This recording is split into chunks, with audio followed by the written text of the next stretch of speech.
Hey everybody, welcome to video number 20 on the UE5 vehicle tutorial series. This is a continuation of video 19 on the vehicle selection menu. So be sure to watch video 19 if you haven't already, otherwise you won't understand anything in this video.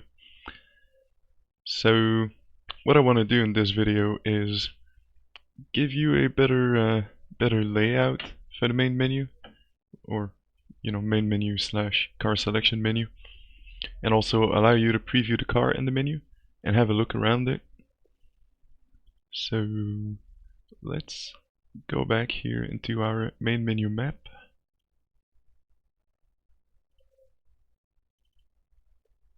Which is empty. Let's open up the UMG main menu that we've created. And I also took the liberty of creating a background image. Okay. I'll just move things around a little bit.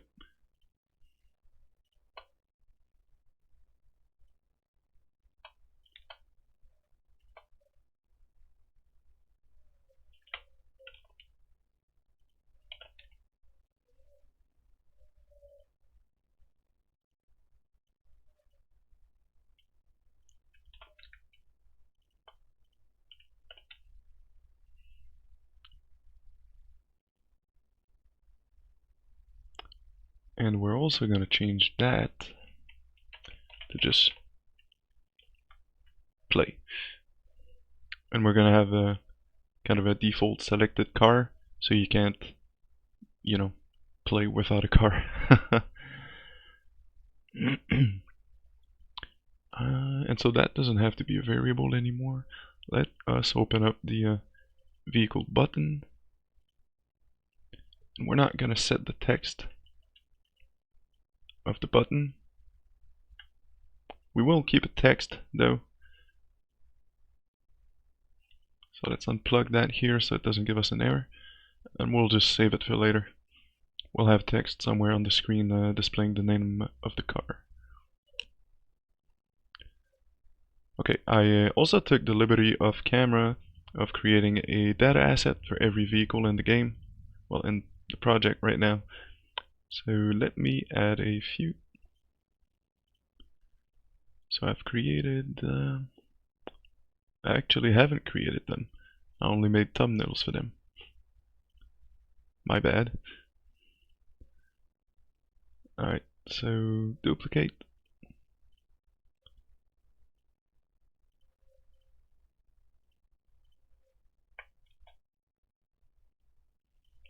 That would be the RX-7.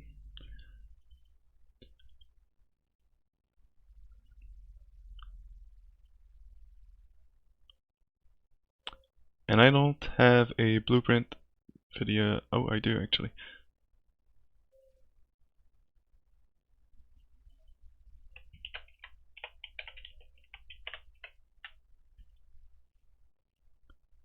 Now some of them I don't have blueprints for, and I'm still gonna add them to the menu, just so we have cars in there to look at.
And lastly, I need one for the Supra as well.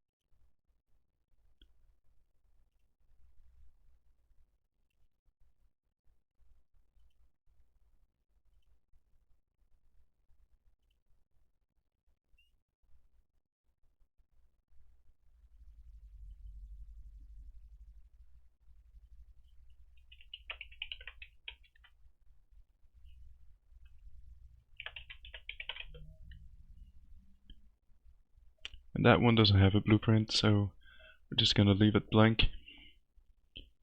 Now, you know, obviously you would have to create a blueprint for it or just not add it to the menu, because now that's gonna cause a bug if a player selects it. Just for the sake of demonstration, let's do it anyway. And I believe that's all of them. So let's add them to the menu now.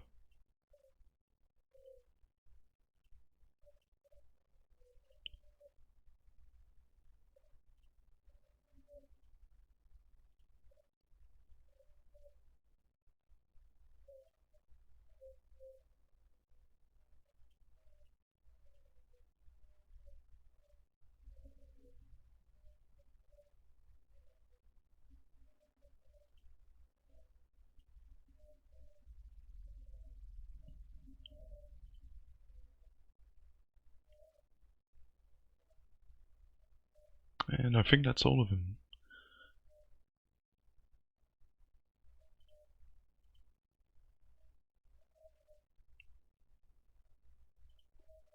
Yep, that's all of them. Okay, let's go back in. And now, as you can see, there is too many of them, and they don't all fit on the screen. So that's the first thing we're going to fix here, is we will replace the grid panel here with a scroll box.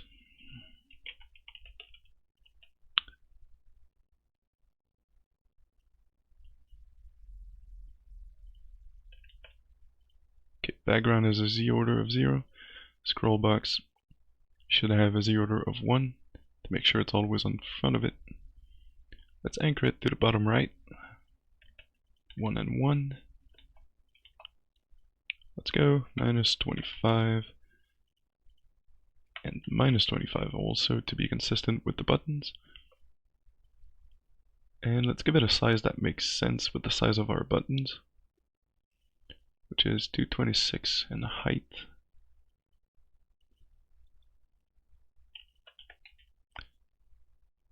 And I don't know, something like that. Make sure it's a variable. And here, replace your grid panel with the scroll box.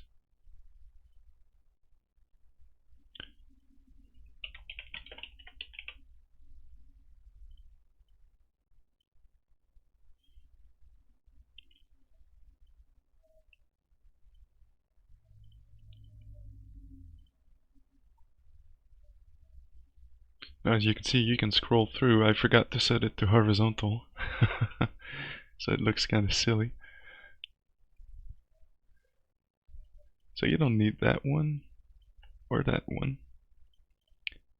You can also get rid of the grid panel in the designer. Select your scroll box orientation and make sure it is set to horizontal.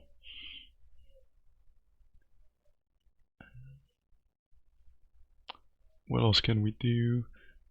Let's actually wrap it into a border. Wrap with border. And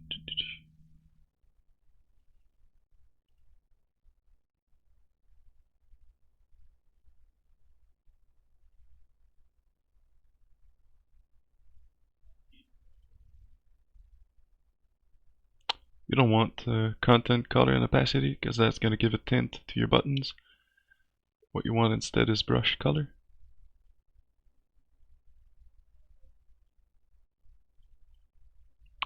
And let's give it some corners.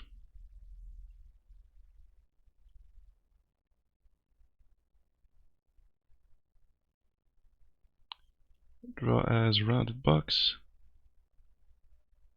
Maybe not that rounded.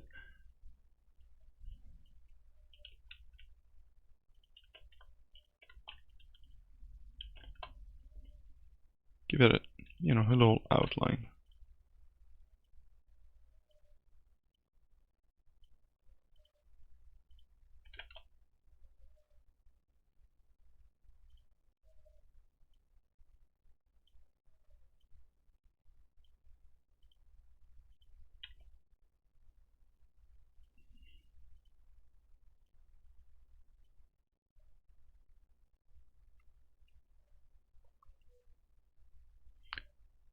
Okay, now you can see a couple things.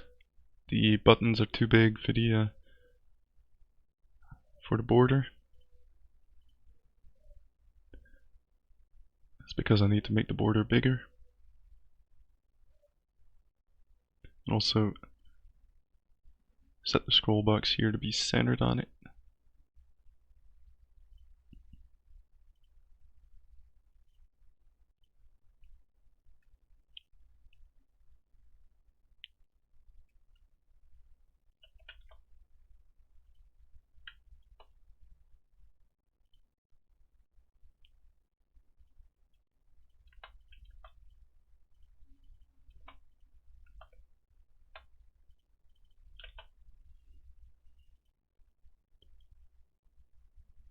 Okay, that is better. I'll just make the buttons rounded as well, because I think it'll look pretty.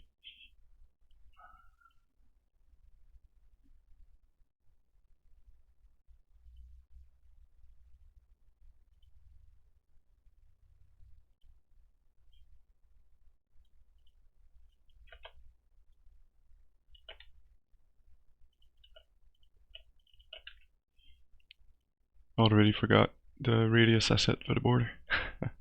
Was 50.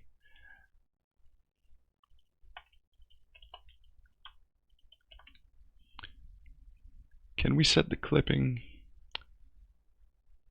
for the image?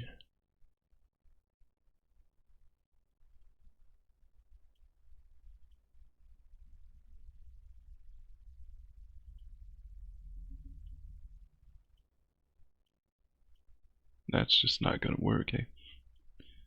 Can we? Oh yes, okay, I can do that.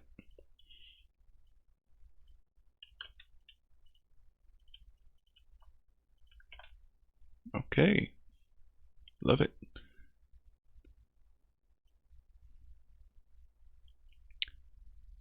Now can I add padding?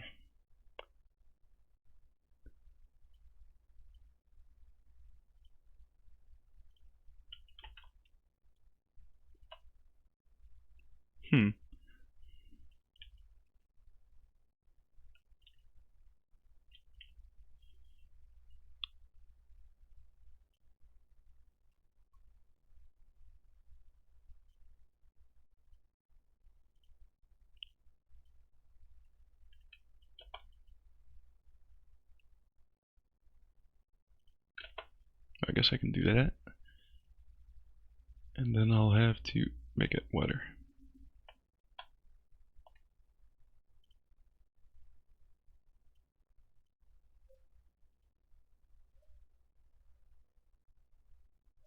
Okay.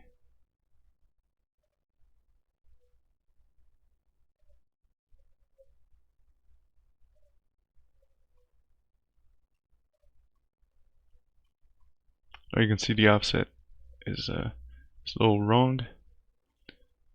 That scroll bar is horrible.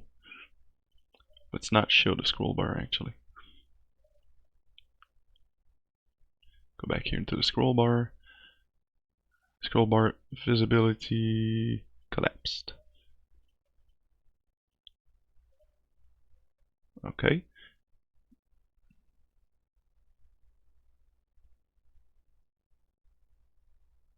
That's good. I like that.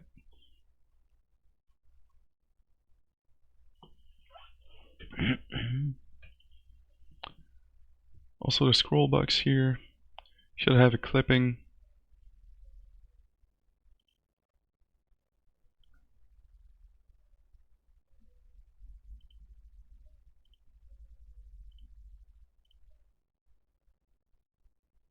Or am I supposed to set that on the border itself?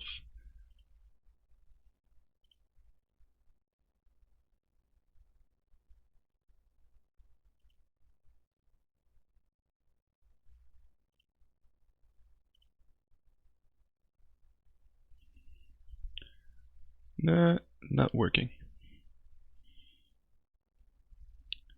That's alright.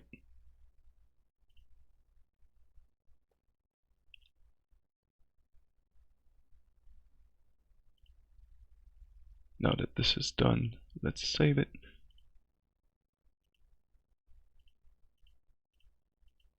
Now I need to set their hovered and clicked state.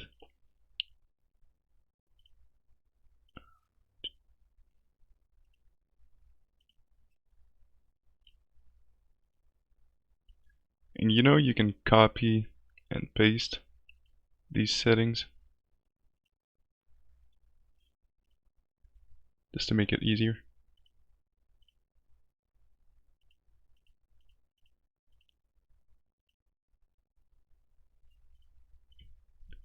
So that's nice.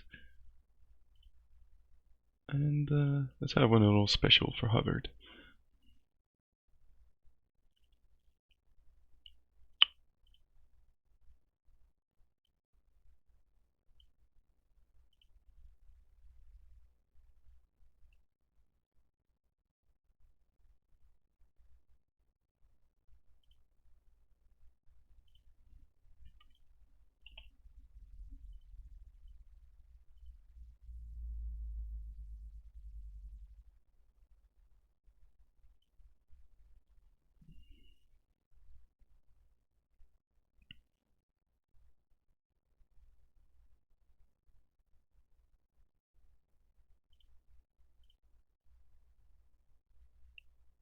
Yeah, that's about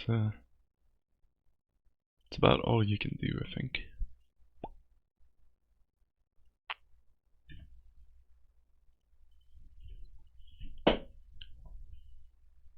Play here, also I believe we disabled so that you could enable it.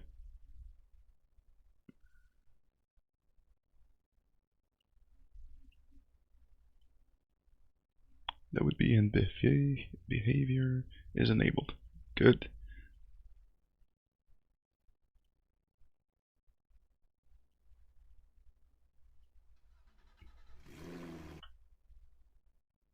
Oh, that didn't work.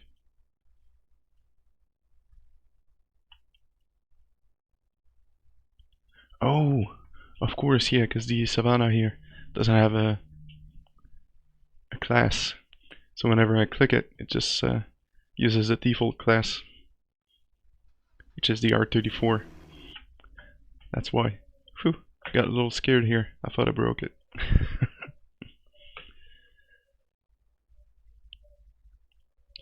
Okay.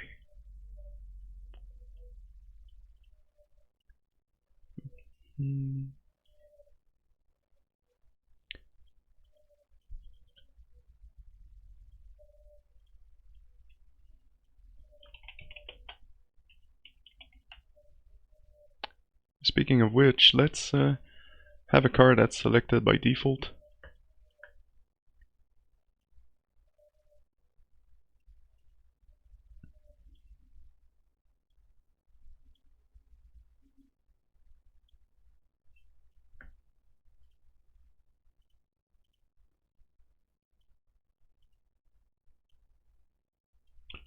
We'll copy and paste this.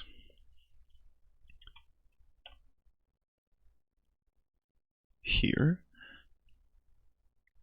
Because you don't want the players to have to click a car before they can play. There should be a car already selected, if you will.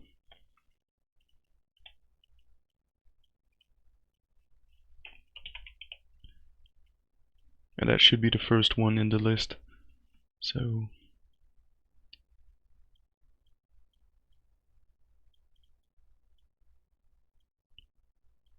now I really shouldn't have the Savannah as the first one. Let's go ahead and set the Porsche. Now if I open the game and I don't click anything and I play, I'm spawning in the Porsche. If I click the Nissan, there you go. Now, whenever I click a button, I also would like the scroll box to automatically scroll to that button to make it centered. And the way to do that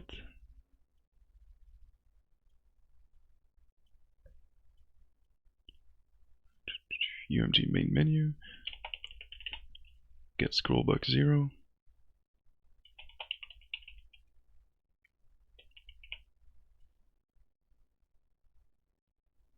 Scroll widget into view, and the widget defined would be self, I guess.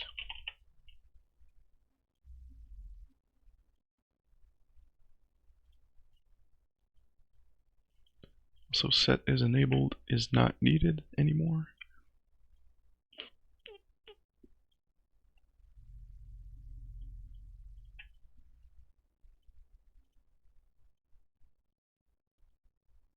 There you go.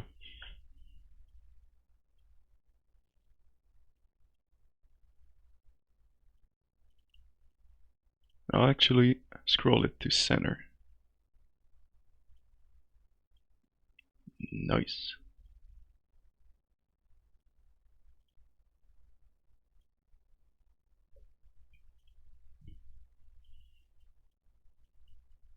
And since I have this, let me add a text just to show the name of the selected car.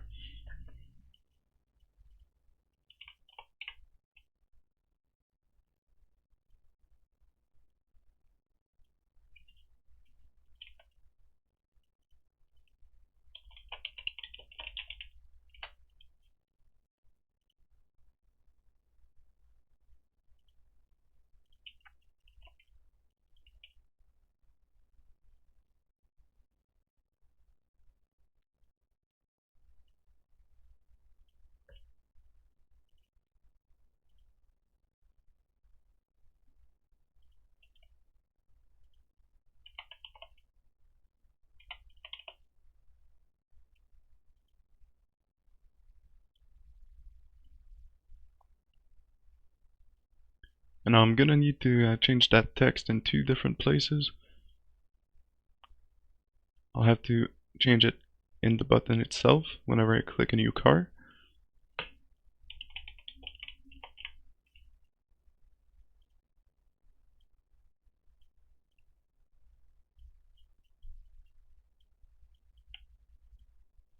And I'm also gonna have to change it on event construct to make sure that it's displaying the name of the default selected car, which is going to be the index 0 of the array.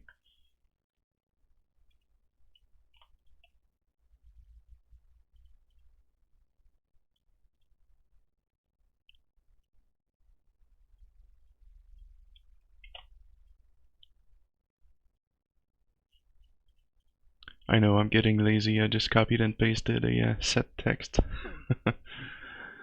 And again, from cars, index 0, let's get name, get vehicle name.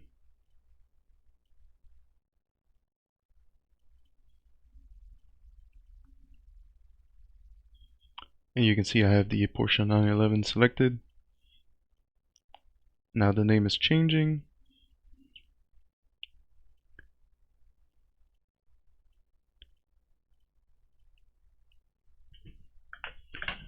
Okay, I guess now I'd like to have a preview of the selected car, which I can look around.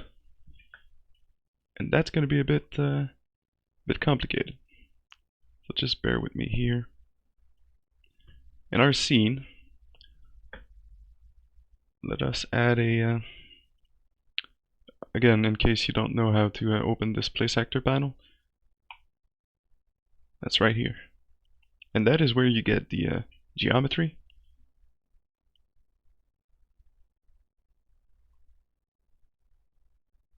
So let's add a cylinder. This is not a static mesh, by the way. This used to be called a BSP in UE4.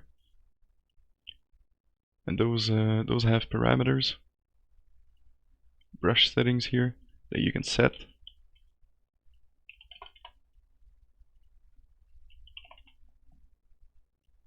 And they're absolutely awesome for prototyping.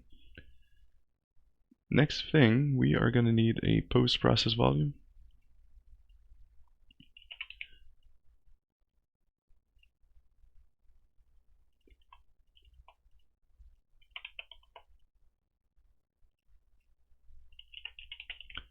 You want to be sure to check the infinite extent so it applies to the whole scene. Make sure the cylinder brush is also centered. And add a light in there.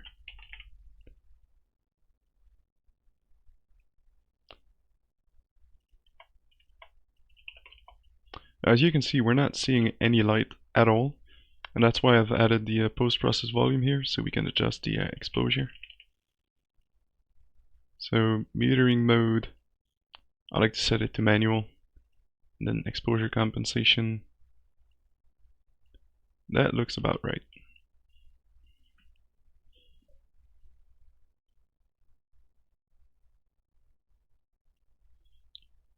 Then we will have to actually add a skylight, otherwise this is going to look pretty bad.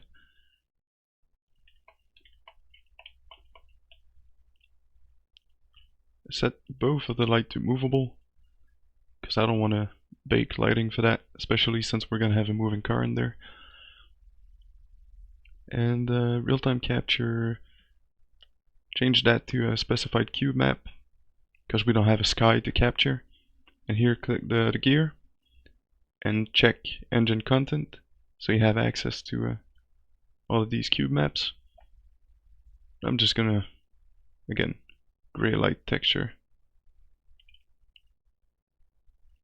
just so the shadows aren't pitch black. Now let's create a new actor. We can do that in the UI folder, I guess. Create a new blueprint, actor, call it BP_menu actor, and place it into the scene here at 000 always. What we're gonna have in here is a skeletal mesh, and by default let's have it be the Mazda. Let's also have a spring arm.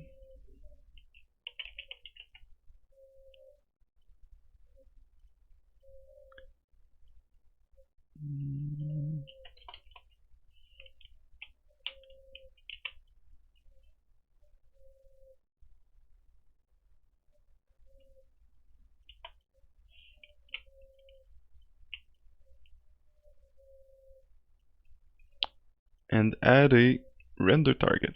No, a scene capture.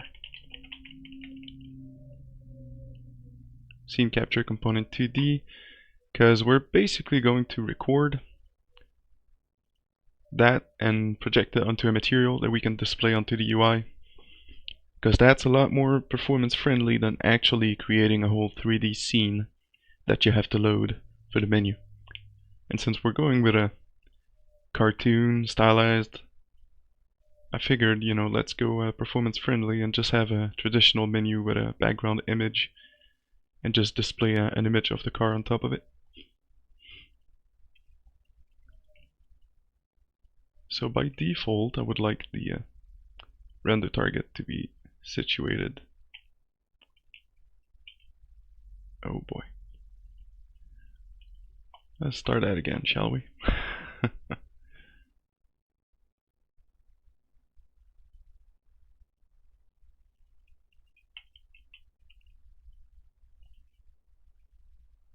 Pretty much there. We'll adjust it later.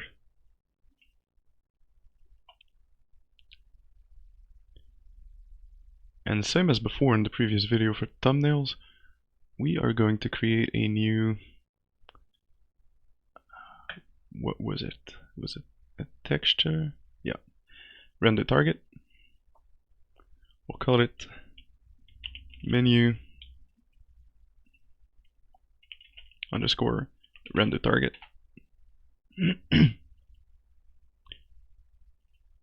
Set the scale to, I believe it was 960 and 540, which is half of my monitor's resolution.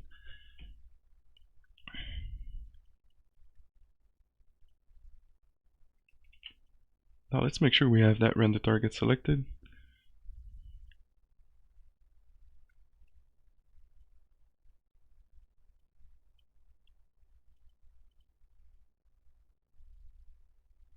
Texture target here.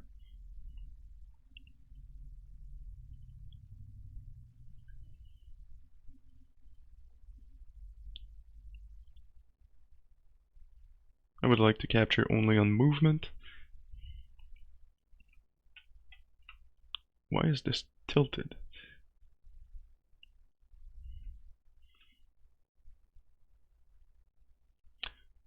Oh. There you go.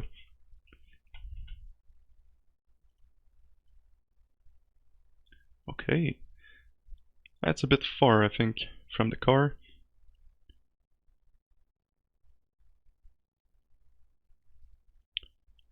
Although, we'll display it on the menu and see about adjusting it afterward.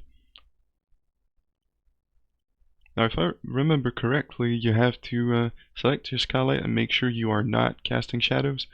Otherwise, the scene capture won't pick it up at all.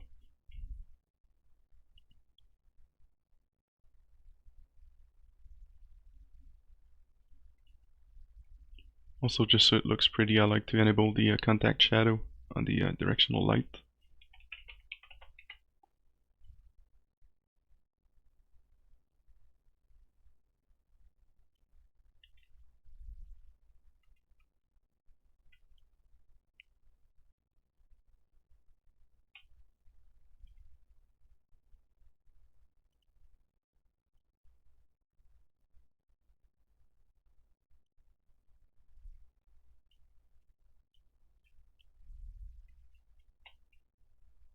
I think that looks good.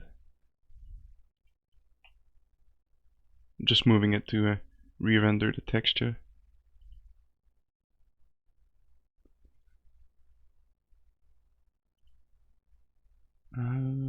What am I forgetting? Why is it looking... Oh, of course. Go back into the menu actor blueprint. We need to change a few settings on there. Namely here, I like to use scene color HDR with the scene depth in alpha. That's going to be useful to make the background translucent. Actually, I think I have to capture every frame in order to get the lighting properly, unfortunately. Nope.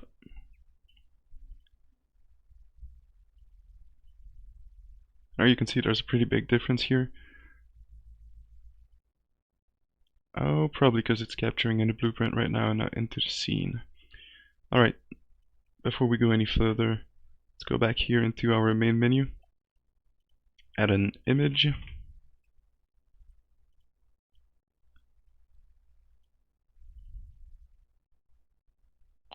Let's anchor it to take the whole right side here, I guess.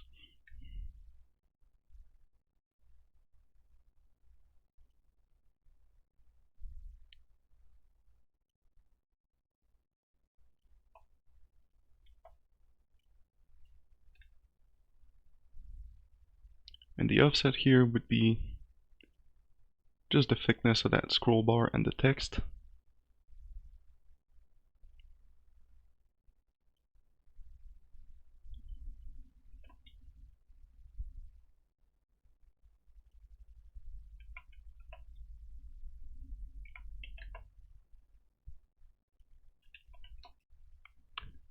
As for the size, I would like to make sure I have a 16:9 ratio, roughly.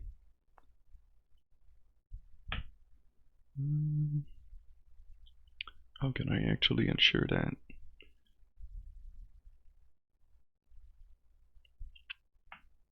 Yeah, I don't think I'll be able to use the anchor. I think I'll have to anchor it from the center.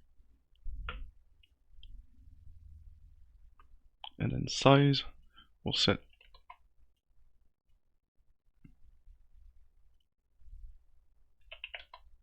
there. That's my aspect ratio of 16:9.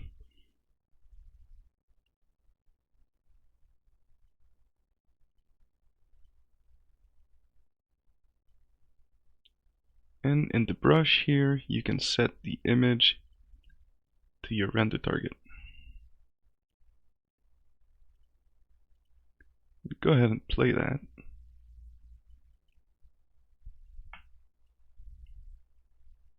You can see this is not going great.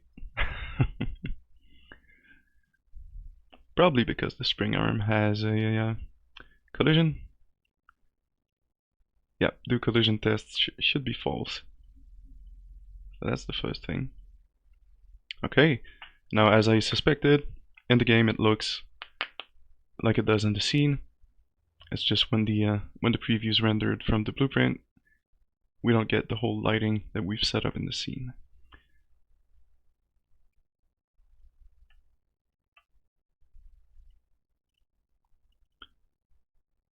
The spring arm length is way too much.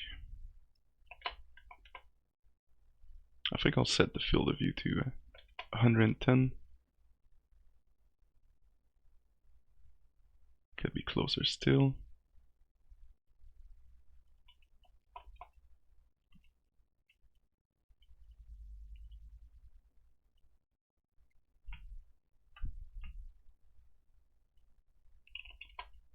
I don't want to get too close either, because some cars are bigger than others.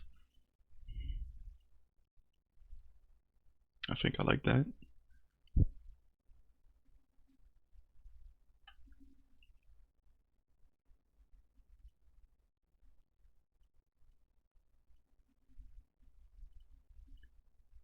Now, if you have two monitors like me, you can totally open this in the other window and adjust it in real time.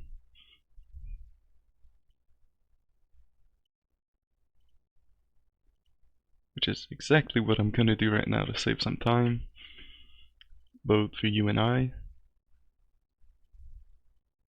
I think that's gonna be it.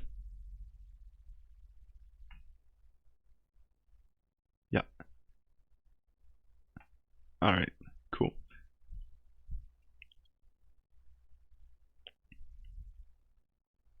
Now, let's actually create a material with the render target here. Create a material and call it menu render target material.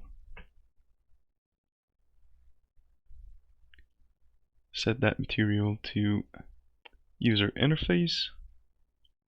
Here's your final color. Set it to be masked instead of opaque.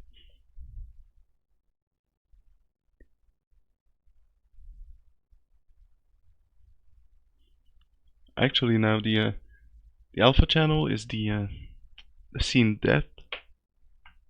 So let's remap that from 0 to 5,000. 5,000, not 500. 1 to 0. And all that's gonna do is just exclude the black background. Oh, I just did all of that on the other monitor. Oh boy. I am very clumsy today. So yeah, that's your material. You want to make sure material domain is set to user interface and blend mode is set to masked. Now the alpha here, actually, I'll show you that. This is your depth mask.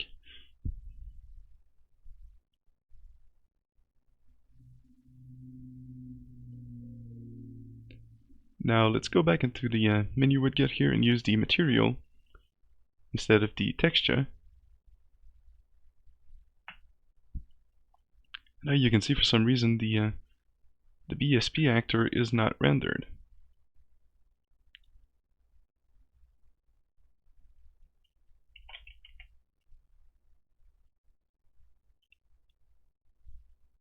That's interesting.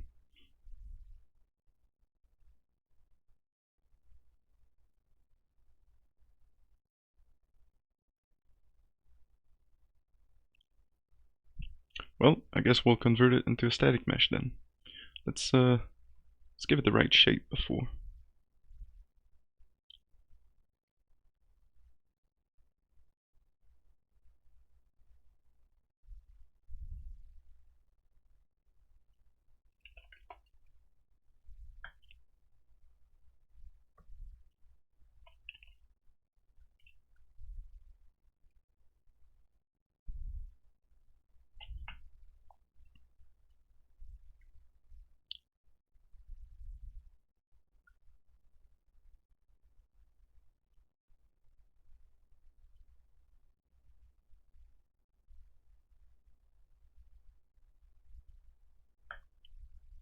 I don't remember how to turn that into a static mesh.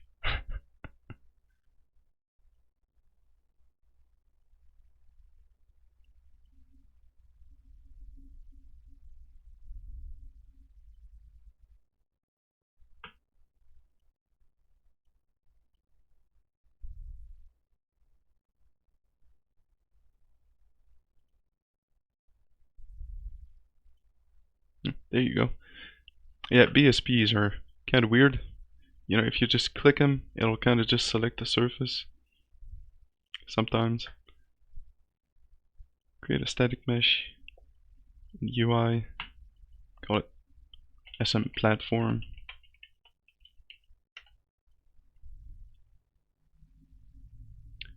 And now that that's a static mesh, it should be displayed. Yes. There you go.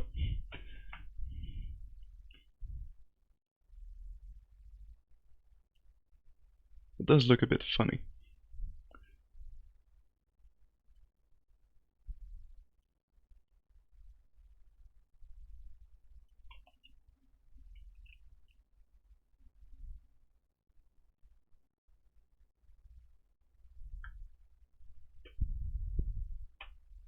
And it could be bigger as well. And the target.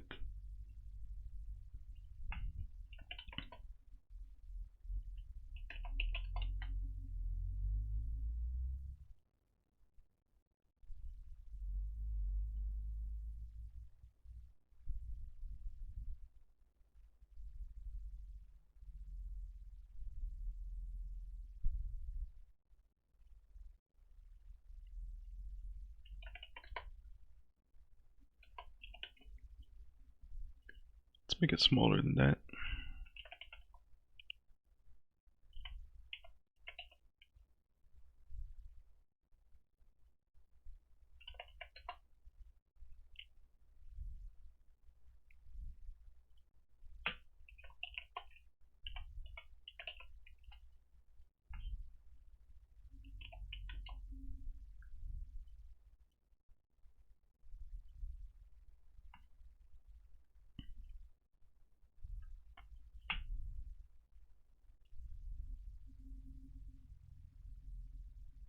Here, let's cheat a little bit.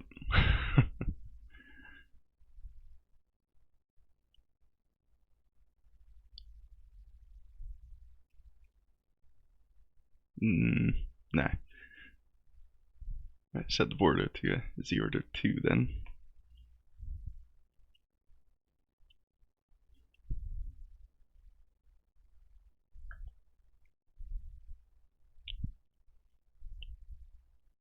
Oh, now the text is behind it. Let's go ahead and set the text here to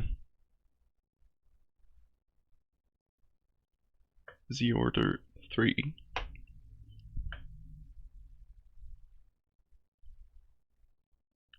I'll also give it an outline so it stands out a little bit.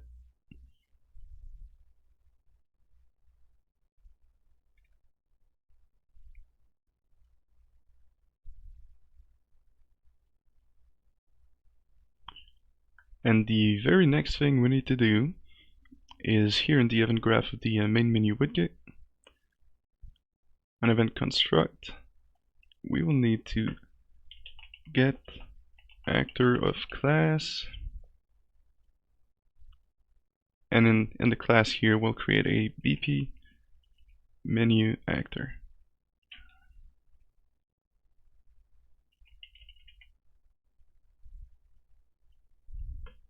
And we're just going to promote that to a variable.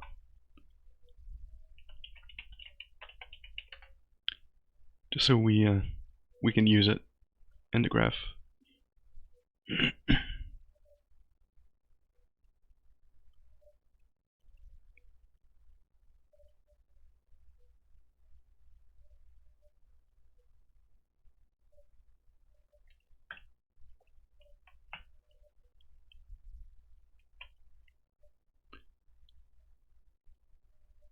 And then let's go back here into our content folder, vehicle PDA. We're going to need 2 new variables in there. One of which is going to be the display mesh, which is going to be a skeletal mesh.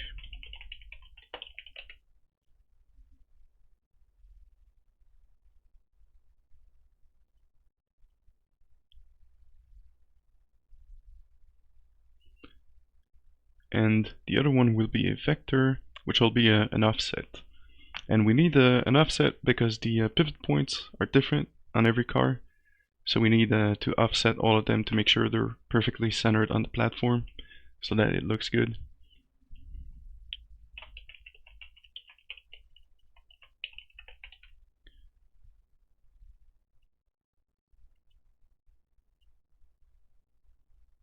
Okay. Now that this is done, we need to go back into every vehicle, into their data asset, and select the mesh for the display. That one's going to be the Mazda RX-7.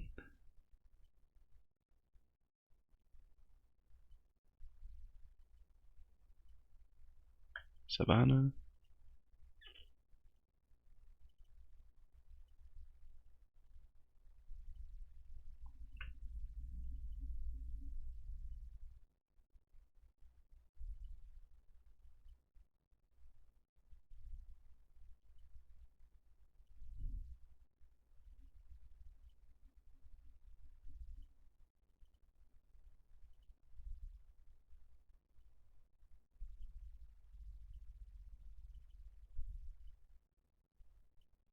Whoops. Supra. There you go.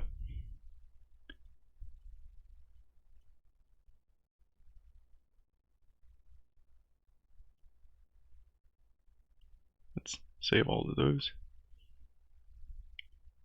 Now in the main menu, and also in the button menu, the button widget, sorry, we will have to grab the menu actor reference we just created and change the mesh of that actor to be the mesh of the selected car.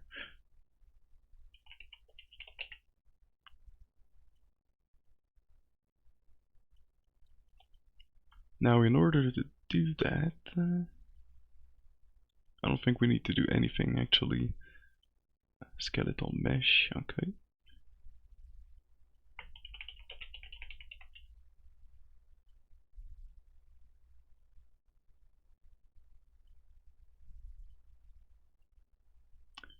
skeletal mesh component. Let's give it a name so it's less confusing.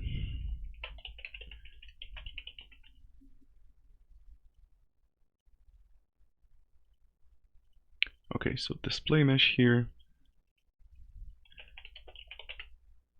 Set mesh. Set skeletal mesh asset. And that'll be the skeletal mesh asset that we've selected in our data asset for each vehicle. And we'll have to do the same thing again for the button.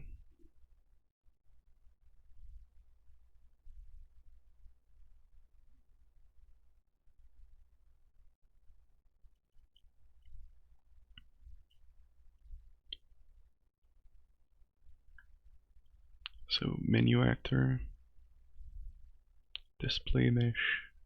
Okay.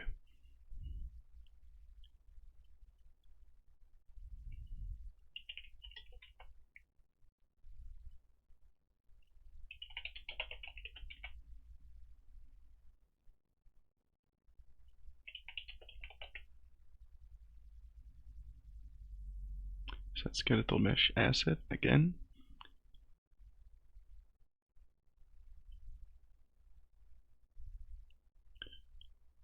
Here we also need a new variable, so let's go ahead and promote that to a variable and call it display mesh.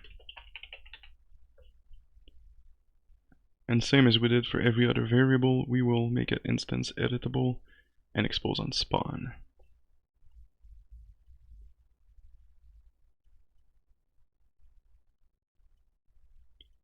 And the reason we do that is because right here, when we create the widget, if you right click and refresh it, now you have a display mesh, and so you can grab it from the data asset. There you go.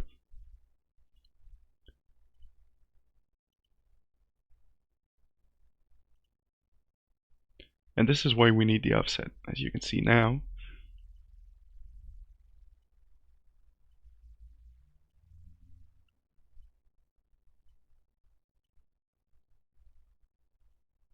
Yeah, especially for that one.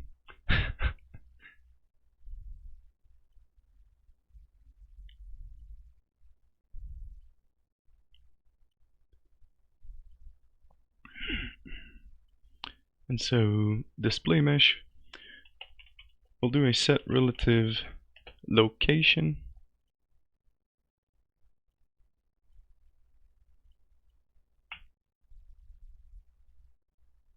And let's grab the offset. Just put it in there. Do the same thing again for the button.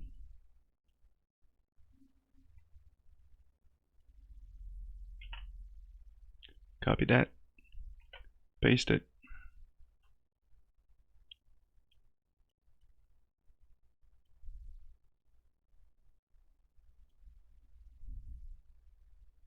Let's clean this up a little bit. This is getting quite messy.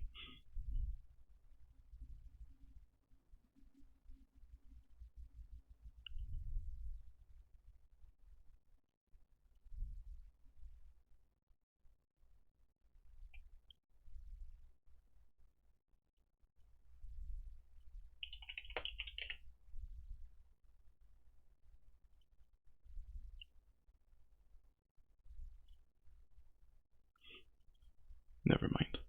Sorry about that. Location here should be promoted to a variable. Offset,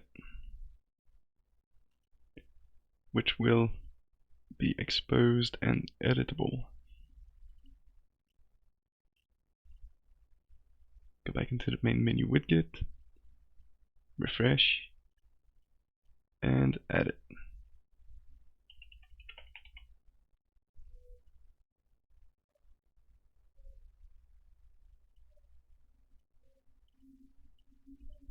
Okay. And now for the next trick, we're actually going to change the mesh.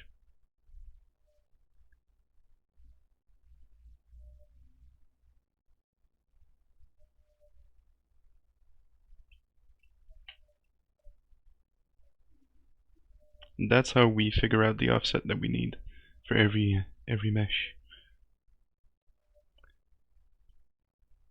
So yeah, roughly 31.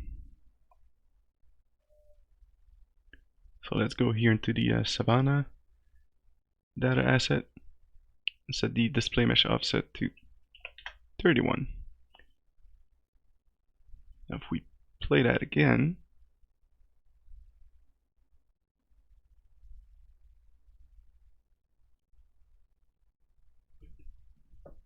you'll notice the car isn't clipping through the ground anymore, but also the point of view of the camera seems to be changing.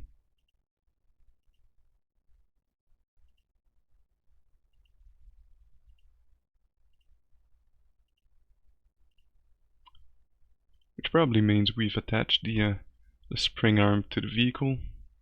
So BP menu actor, display mesh, yeah, exactly. That spring arm should be attached to the default scene route here, so it doesn't move with the car.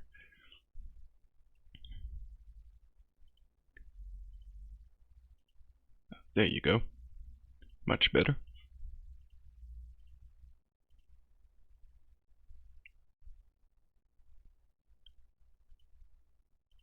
Let's do the same here with the CLK.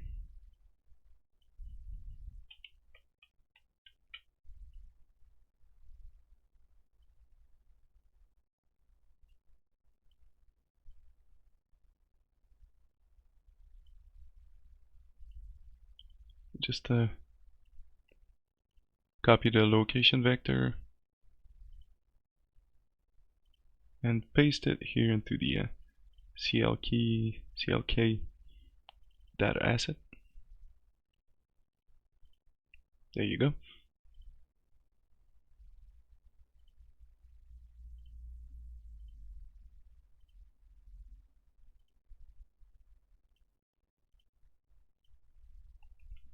That's it. It looks a lot better. And I don't believe any other car needs to have an offset to it, except maybe the Skyline could move forward a little bit, maybe. Let's have a look at it.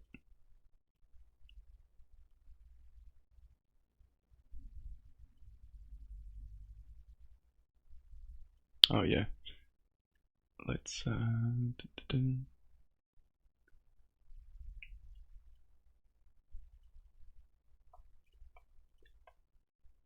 yeah, it can move forward a bit.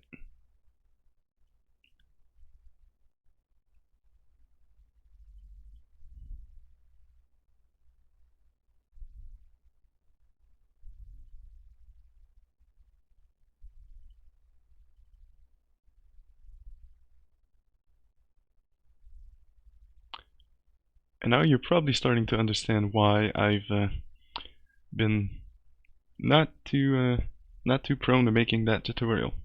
People don't seem to realize just how complicated this kind of thing is. So I don't think I'll need the button anymore, so I can get that out of the way. My material also seems great. Don't need that or the render target.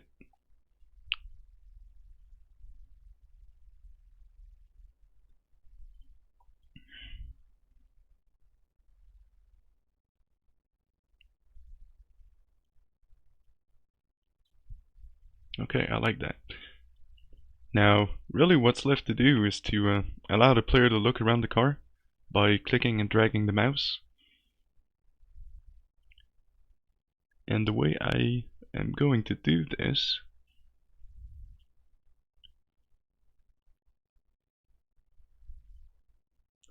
see the spring arm here, you can affect the yaw axis of it.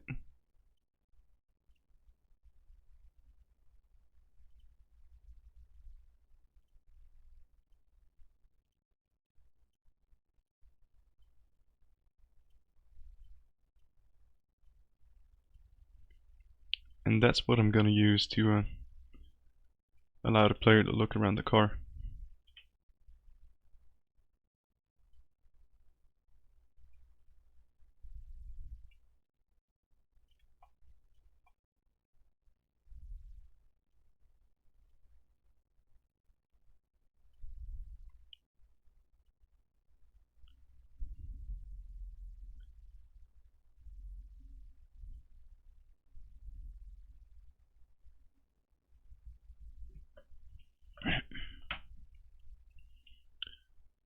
So we need a few things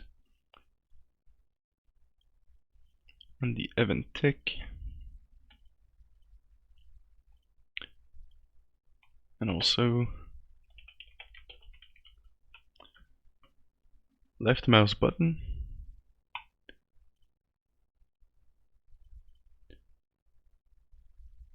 Let's have a new Boolean variable,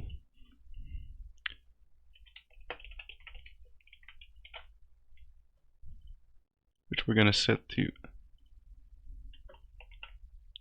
true or false, depending on whether or not we're pressing the left mouse button.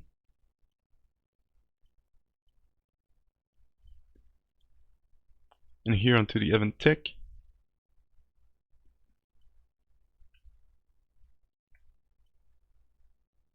we'll have a branch,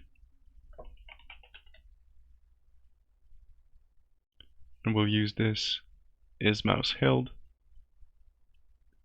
And if that is true, then our menu actor, we will get the spring arm,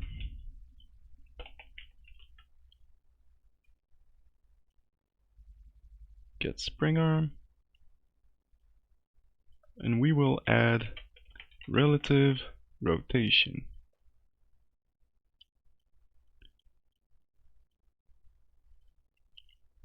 On the z-axis only.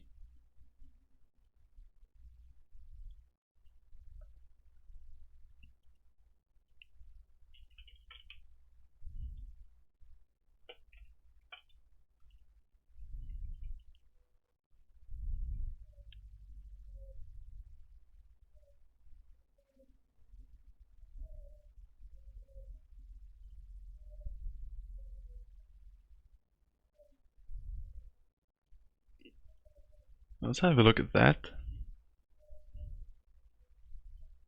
See how that works.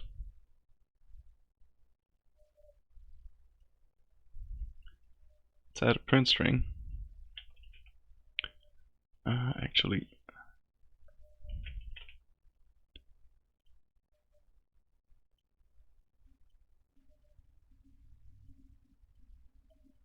okay, the left mouse button event isn't firing.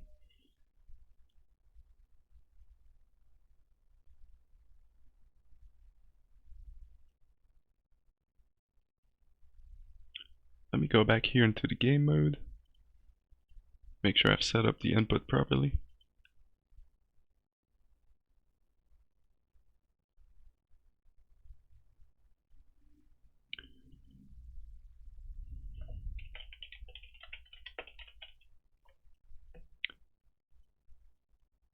Let's go game and UI.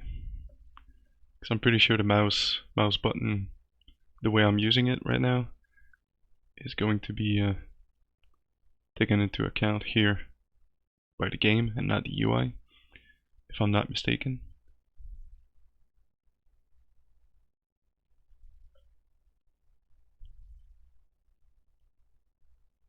Yeah, there you go.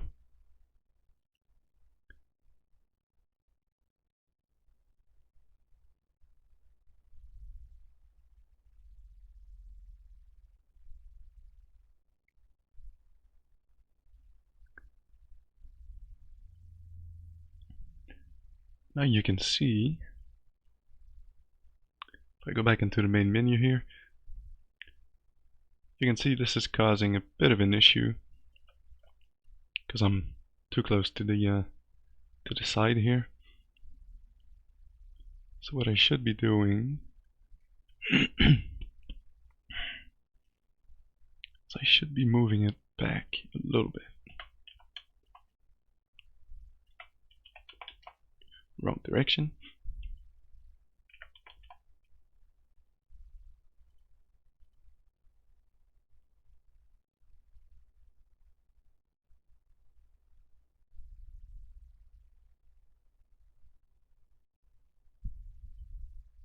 Let's move it a little less than that, maybe. Just so it's roughly centered onto the scroll box here, just for aesthetics.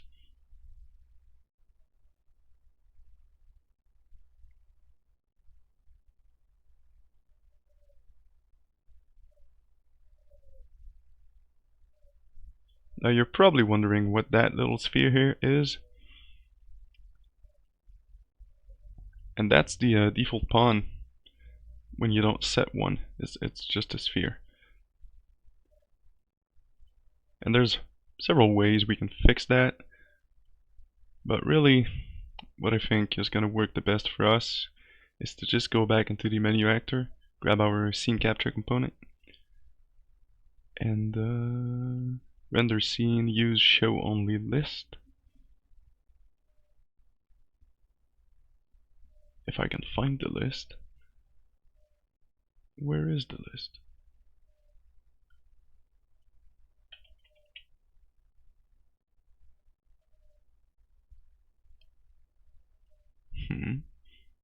That's odd.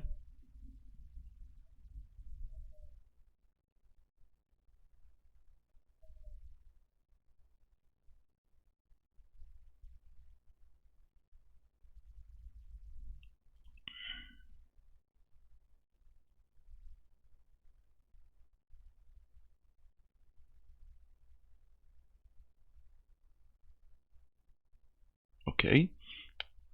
I guess it's not there. Huh. That's very strange.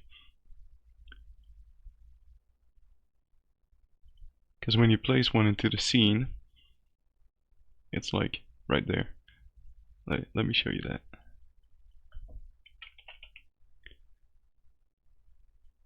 Scene capture 2D.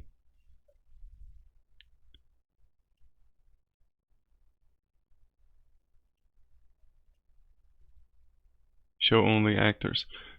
Okay, let me search for that. I'm probably just blind and I'm not seeing it, or it's just in a different place.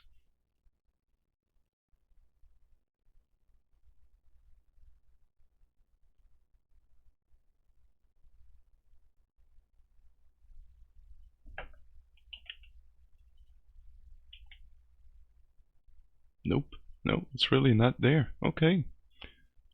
Well, I guess that's one less way to fix it.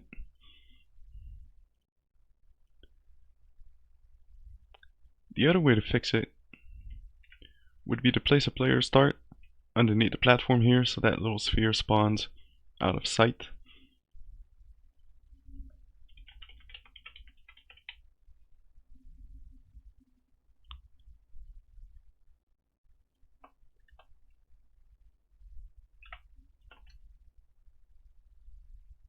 Or just place it really, really high, since we're not going to be able to look up. But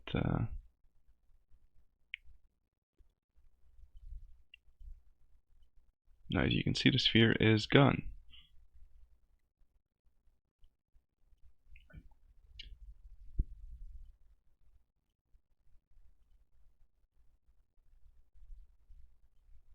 And there you have it.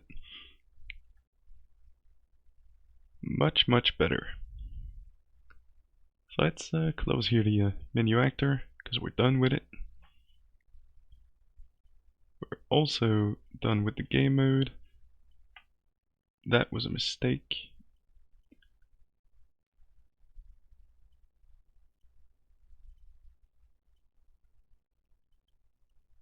Okay, that is cool. Then let me add a few images I downloaded off of Google, just to kind of let the player know that it can look around. So I got these two little things here.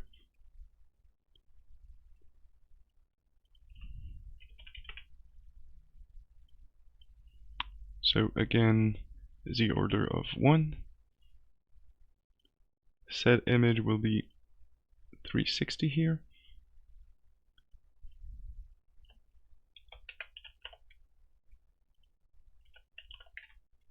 Size to content.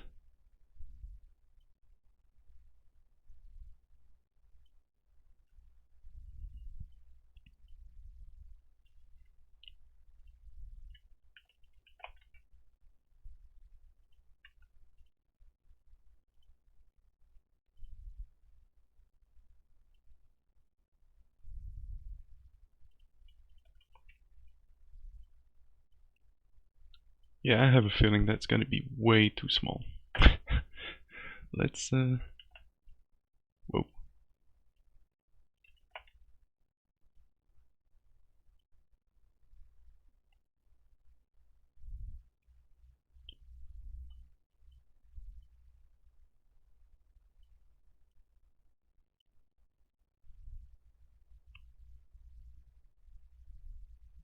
Yeah, we'll give it a shot. Let's see what that looks like. Also set the anchors to bottom right for both of them. Very important.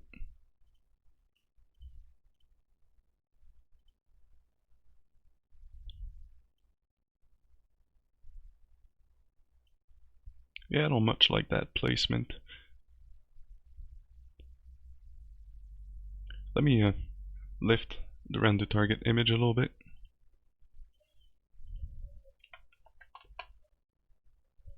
I said lift it. No. There you go.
Okay.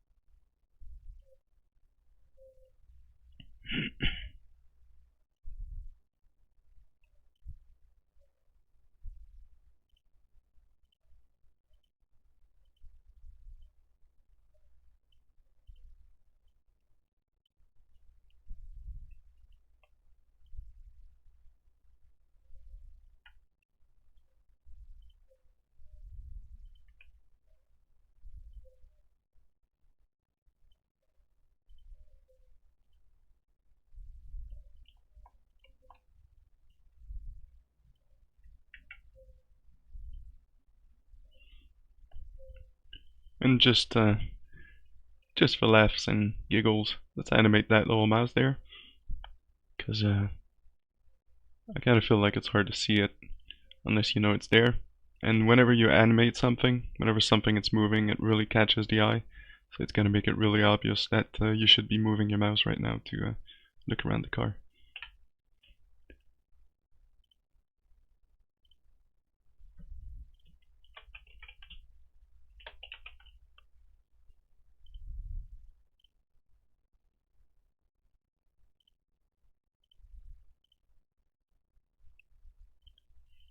That is not the one I wanted.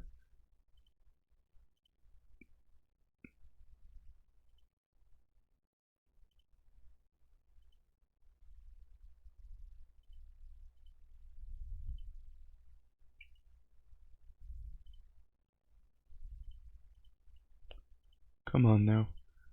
Okay.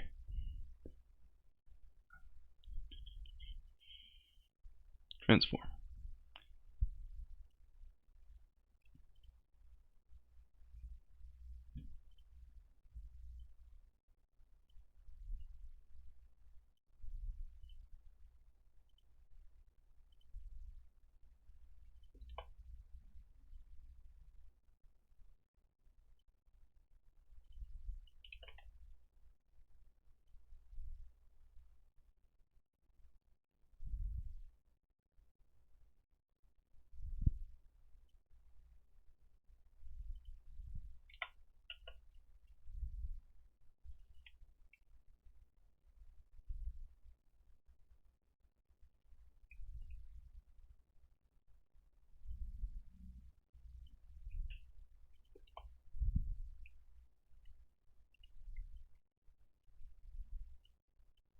Let's make the animation last about 3 seconds, just so it doesn't constantly move. It kind of takes a little break in between.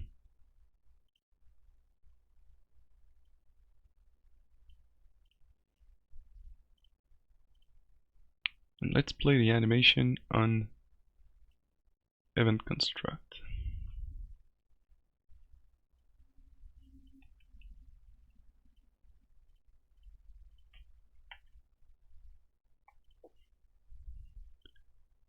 Mouse icon in the animation. And just play. And number of loops to play, you want to set that to 0 so it loops infinitely.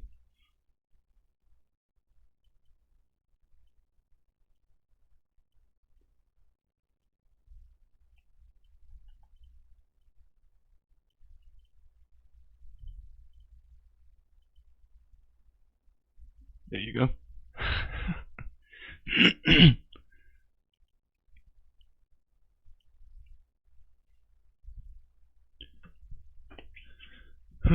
Alright, I think that's it for your little car selection menu.